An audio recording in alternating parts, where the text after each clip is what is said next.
Salut à tous et bienvenue dans une nouvelle vidéo de Vie de Motard. Alors comme vous voyez, j'essaie de faire des efforts sur le son qui est en général assez pourri dans mes vidéos. Donc là je tente le micro fixé sur la caméra. On va voir ce que ça donne. Alors au programme de ce week-end. Ce week-end c'est le Qatar Moto Trail. Donc c'est une rando qui se passe autour de Carcassonne, entre Carcassonne et Toulouse. Donc j'amène avec moi le fidèle Olivier et ce qui était censé être son Africa Twin, etc. Sauf que problème, son Africa Twin est HS et il y a 2 jours son camion est tombé en panne. Donc bon, on a essayé de traiter les problèmes les uns après les autres. Donc Olivier s'est fait prêter une moto, la moto de son frère qui habite à Toulouse. Et il descend en voiture jusque là-bas. Donc c'est bon, Olivier normalement sera sur le départ. Et moi j'ai hésité, j'ai réfléchi. Puis je me suis dit mais qu'est-ce qui se passe, mec? Qu'est-ce qui se passe? T'es devenu quoi là? T'es devenu super luxueux là. C'est quoi cette histoire de te faire amener jusqu'à Carcassonne? Il y a quoi, 300 km de petite route? Donc là je me suis juste souvenu que le trail c'est pas de l'enduro. L'intérêt du trail c'est que tu peux prendre la route avec et tu peux tailler la route jusqu'à ta destination, jusqu'aux pistes, etc. Maintenant je vais essayer de vous signaler dans les vidéos en gros les produits que j'essaye. Comme ça, voilà, ça permet de faire un petit bilan à la fin de la vidéo en direct live, en plus de laisser texte, etc. Donc voilà, pourquoi ces bottes m'intéressaient? Parce que en trail c'est très compliqué de trouver une paire de bottes. Il faut que ça soit souple, il faut que ça soit hyper rigide à cause de nos valises alu qui nous pètent les pieds. Et en même temps il faut qu'il y ait quand même un minimum de semelles à talons, etc. Alors les bottes Adventure en général sont beaucoup trop souples. En gros c'est des bottes de route déguisées avec trois attaches. Les bottes de cross sont beaucoup trop rigides. Donc à ce jour en gros la plupart des trailleux, tout ça là, des copains roulent en Alpine Star, Tech 3, Tech 5, Tech 7, Tech 10 en fonction du budget. Le problème c'est que dans tous les cas c'est un budget. Et là First là ils avaient cette botte qui sortent à une centaine d'euros, qui a l'air assez rigide, qui a l'air en même temps d'avoir une certaine souplesse. Il y a quand même pas trop de plastique quoi, et une semelle honorable pour des bottes de cross. Donc on va voir, peut-être que ça peut être un compromis low cost entre guillemets pour ceux qui n'ont pas les moyens de s'acheter des bottes à 300 boules. Voilà, alors je suis très déçu, j'avais un autre truc à essayer. C'était un magnifique dry bag rose fluo que m'a ramené un lecteur Cédric de Thaïlande. Je suis désolé Cédric, j'ai fait mes bagages, etc. et j'ai pas trouvé la place en fait, pas trouvé des choses qui puissent correspondre à ce qui soit dedans, etc. Donc ça sera pas pour cette fois laisser du super sac rose, mais c'était en tout cas super sympa. Et donc là je vais partir d'ici un quart d'heure, 20 minutes, là vers 5h30, 6h. Je vais décoller pour Carcassonne d'Aubenas, uniquement par les petites routes, et donc ça va être l'essentiel du trajet va être nocturne, donc j'espère que je pourrai filmer un peu. Donc je me suis dit que ça allait être un prologue marrant, un peu épique, voilà, histoire d'être à fond dans l'esprit trail du mec qui part de la cour de sa maison et qui fonce là où il veut.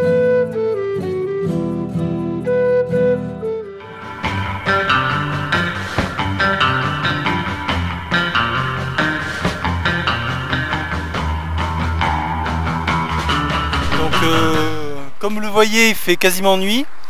Il est 19h50, je sais pas si on verra à la caméra. Donc ça fait 2 heures, à 5 minutes près, ça fait 2 heures que je roule. Donc pour l'instant, je suis dans les temps. J'ai fait Aubenas et là je viens de passer Quissac. Donc c'est pas mal, c'est ce qui était prévu.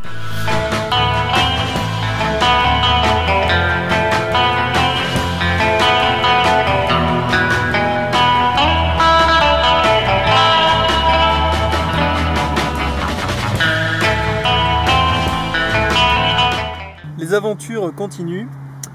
Donc là je suis à Gignac en fait, je venais de passer Gignac, direction Montagnac, 2h30 à peu près avant l'arrivée. Je me disais c'était vraiment trop facile, j'allais rien avoir à raconter sur cette soirée, tout allait bien.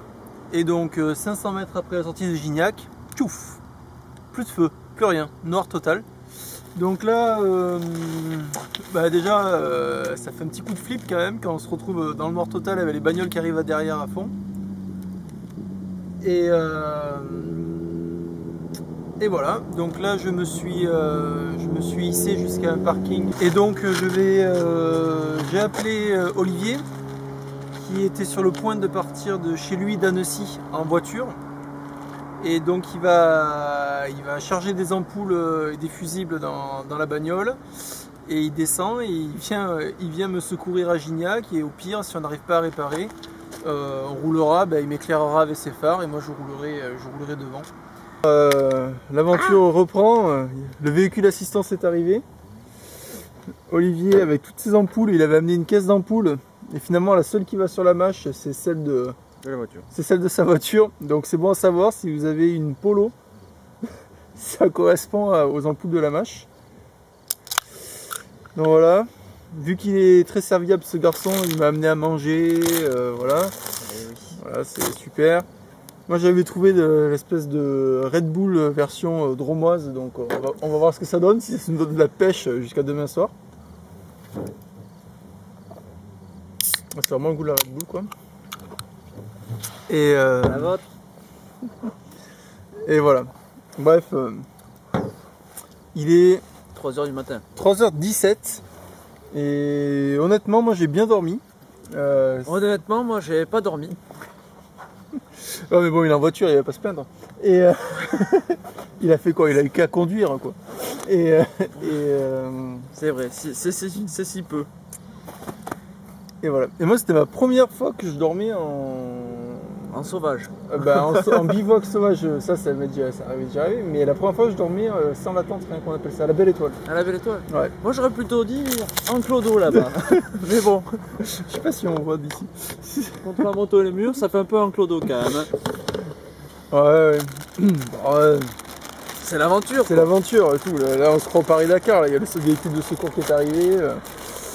Mais vous pensez en fait qu'on est en plein dedans? Non, là on vient juste de débuter. Là. Même on n'a pas encore débuté. Il y en a un qui l'a dit, il a dit ça n'a pas encore commencé quoi. Eh ben non, on est bon là, on est bon. Bon je vais tester. Alors Olivier vient de passer une demi-heure à essayer de redémarrer les phares. Il a changé les ampoules mais c'est pas ça. Non c'est pas ça. Donc les fusibles c'est pas ça. C'est pas les fusibles. Donc on sait pas ce que c'est. Donc voilà, donc on a installé donc l'heure avance. On a installé un phare frontal sur le casque. Et je vais surtout avoir Olivier au cul qui va m'éclairer. Voilà. Ou devant, peut-être on verra. Mais au cul vaut mieux vu que les feux stop. On verra au mieux de comment ça te va. Et puis voilà, puis on va essayer d'être là, d'arriver pour le départ. Bon, moi j'aurais dormi un peu, ça va. Lui, Olivier, lui, de toute façon, il a un pack de coca. Là, il tourne qu'à ça, donc normalement, avec ça, il devrait tenir à peu près 24 heures. Demain soir. Voilà. Et bref, l'aventure continue. Elle est bonne la Red Bull Dromoise? C'est pas mal. C'est pas pire que l'autre.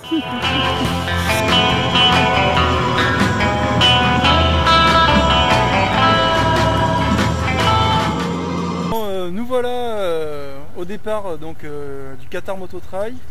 Donc la nuit a été épique. On a travaillé pendant une petite heure sur la mâche.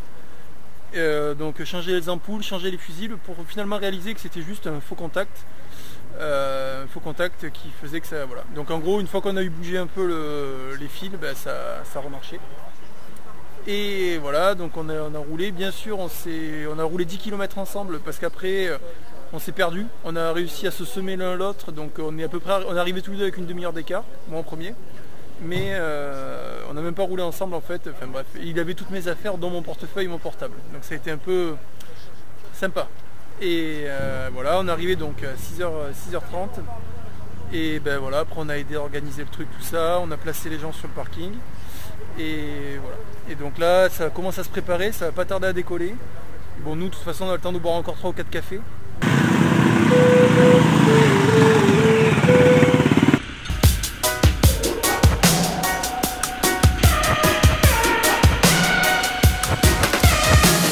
I just wanna stay in the sun.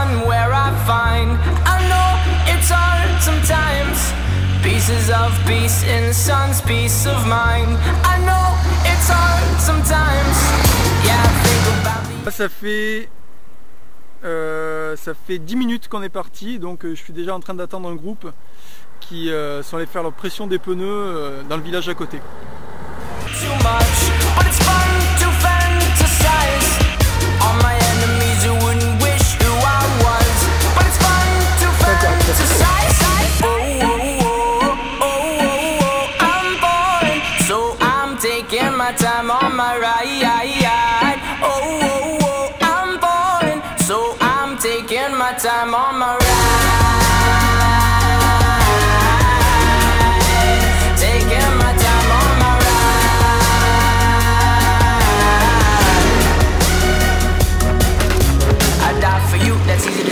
Et 12h26, donc là je suis arrêté dans un petit troquet très très sympathique. Dans quel village on est où? On est à Cessac. Et voilà, et en fait je suis un peu au chômage technique parce que je suis un très très mauvais fermeur. En fait j'avais à peu près 1 heure d'avance sur les derniers, donc ce qui est pas très top quand on est censé être dernier, donc il faut vraiment que j'apprenne à rouler tranquille. Le boulot de fermeur, sinon c'est la première fois que je le fais, c'est quand même très très particulier puisqu'on est censé quand même rester toujours en queue de peloton. Le problème c'est qu'il suffit que des mecs s'arrêtent boire une bière, s'arrêtent manger, etc. Ils sortent du parcours, ou ne serait-ce que faire l'essence. Du coup on les voit, on le sait pas, et donc c'est comme ça que je me retrouve en milieu de peloton au lieu d'être à la fin, quoi. Donc c'est vraiment très, très particulier, mais c'est intéressant parce que ça tourne beaucoup. Du coup on change beaucoup d'équipiers, on va dire, pendant la balade. Et voilà. Après il y a pas mal de moments où on est quand même tout seul, parce que voilà, entre deux groupes, etc. Mais c'est pas gênant non plus, c'est sympa, moi j'aime bien rouler tout seul.